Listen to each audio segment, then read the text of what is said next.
नमस्कार दोस्तों, आइए सुनते हैं पद्मिनी एकादशी व्रत कथा। राजा युधिष्ठिर ने प्रश्न किया कि हे जनार्दन, अधिक मास के शुक्ल पक्ष की एकादशी का क्या नाम है और उसकी विधि तथा महत्तम क्या है? आप कृपा करके विस्तार पूर्वक मुझसे कहिए।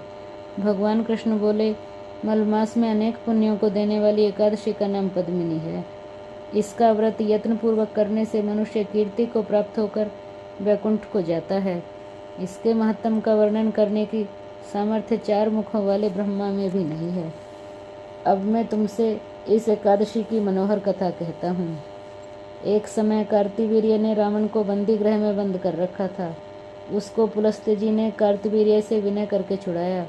इस घटना को सुनकर नारद जी ने पुलस्त्य जी से पूछा कि महाराज, जिस महावीर रावण ने समस्त देवताओं सहित देवराज इंद्र को जीत लिया था, उसको कार्तिवीर्य ने किस प्रकार जीतकर बंदी बनाया, सो आप मुझको विस्तार पूर्वक बतलाइए।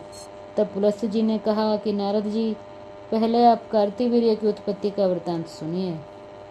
पूर्व काल में त्रेता युग में है नाम का राजा के वंश में कृतवीर्य नाम का राजा महिष्मतीपुरी में राज्य करता था। उस राजा की 1000 परम प्रिय स्त्रियां थीं, परंतु उनमें से किसी के भी कोई पुत्र नहीं था जो राज्यभार को संभाल सके।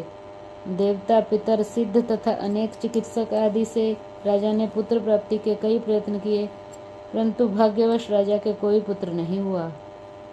पुत्र के बिना उसको सारा राज्य दुख में प्रतीत होता था।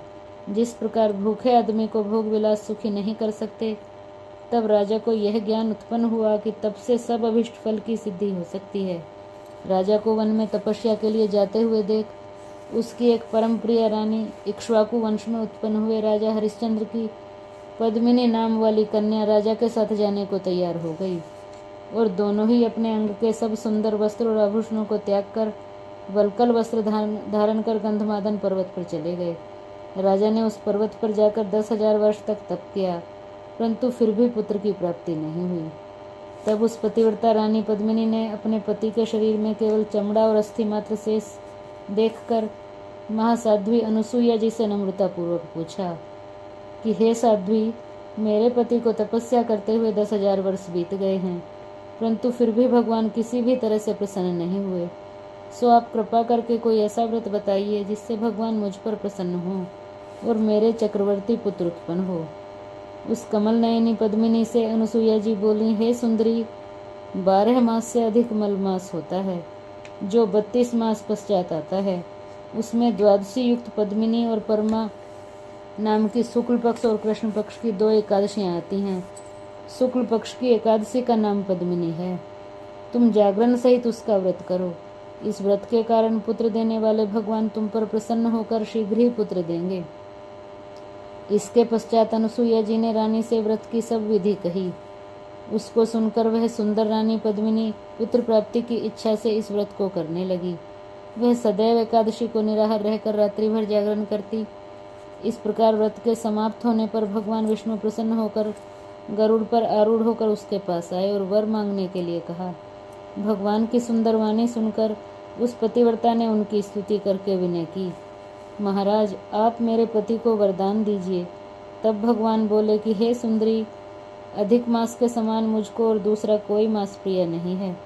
उसमें जो प्रीति को बढ़ाने वाली एकादशी का व्रत तुमने अनुसुईया जी की कथनानुसार किया है तथा जागरण भी किया है, इस एकादशी से अधिक प्रिय मुझको कोई वस्तु नहीं है। अतः मैं तुम पर अत्यंत प्रसन्न हूँ। ऐसा कहकर संसार के दुखों का नाश करने वाले श्री विष्णु भगवान ने राजा से कहा, हे राजन, जिससे आपका मनोरथ सिद्ध हो वही वर मांगो, मैं अत्यंत प्रसन्न हूँ। तब राजा ने जिसको सब नमस्कार करें ऐसे विशाल भुजाओं वाले बलशाली पुत्र का वर मांगा और कहा कि हे प्रभु, यह पुत्र ऐसा हो कि आपके अतिरिक्त देवता, मनुष्य, नाग, दैत्य, राक्षस आदि किसी से न मरे। राजा की यह बात सुनकर भगवान वरदान देकर अंतर्ध्यान हो गए। इसी वर के प्रभाव से पद्मिनी के यहाँ कार्तिवीर्य पैदा हुआ। तीनों लोकों में भगवान के अतिरिक्त उसे जीतने में कोई समर्थ नहीं था। तब यदि दशकंधर रावण कार्तिवीर्य से पराजित हो गया तो कौन से आश्चर्य की बात है, क्योंकि महाबली कार्तिवीर्य देवताओं के भी देवता भगवान विष्णु के वर से जन्मे हैं। इतना कहकर पुलस्त्य मुनि अपने आश्रम को चले गए। श्री कृष्ण जी कहने लगे, हे अनघ, जो अधिक मास की एकादशी का महत्व तुमने पूछा था वो सब मैंने तुमसे कहा।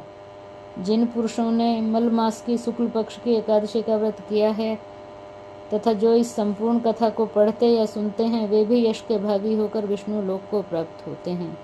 ओम नमो भगवते वासुदेवाय।